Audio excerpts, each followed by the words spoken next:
Nanomboka ny alatsinainy herin'ny lasa teo kosa no niroso tamin'ny fitrokonana ny praikitra rà eny anivon'ny fitsarana eny. Nanomboka teo ary dia nanambarana avy eo anivon'ny polisy-pirenena fa misy akony goavana eo amin'ny asa izay andreketan'izy ireo izay fitokonana tanterahany praikitra rà izay. Fitenin'ny Vola Ravavo sy Stefana Razafy Mandimby ny Antsipiringy vaovao.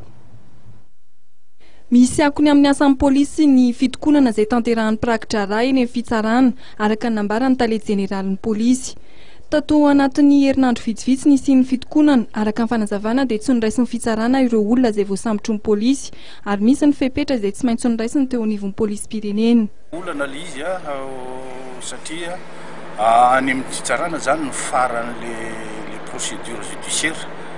dia rehefa nanomboka ny grevy moa zany ny eo amin'ny fitsarana ny greffier moa dia polisy tsy maintsy manao ny asany foana, manao ny arrestation rehefa misy ny infraction commise zany dia tsy maintsy atao ny enquête déférena tokony déférena fa noho izay zavatra zany dia tsy maintsy voatery mandamina an'le zay le grand criminel aloha tsy alefanay mihitsy fa dia tazomina eo fa le olona zany azo heverina hoe tsy dia atahorana loatra ny andosirany sy ny sisa dia ireny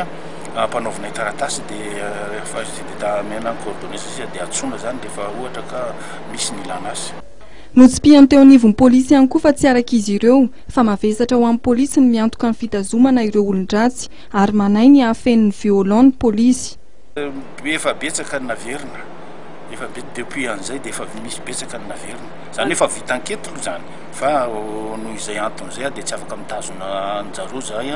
dia avy sady manahirina koa nge raha amin'ny violon izy satria izy tsy maintsy misakafo izy manahirina zany no mitazona azy ela be eo. Misy olona tsy misy famille tena hoe fantatra mazava dia tsy vitan'ny polisy zany misupporter an'izay le charge amin'izay fa dia rehefa vita ny enquête ilana azy dia alefana izy raha ohatra ka hoe tena hoe azo antoka ny tsy dia atahorana ny andosirana na koa hoe tsy dia infraction grave loatra zany le zavatra natao fa le grand le atao hoe criminel ireny zany le tena grand le bandi fantatra reny dia reny tazomina. Raha ny zava-nisy androany teo aza ny fampitandremana izay nataony teo anivon'ny ministeran'ny fitsarana dia mbola nitohy ny fitokonan'ny praikitra rà eo anivon'ny fitsarana izay efa naharitra mahery 10 andro izao.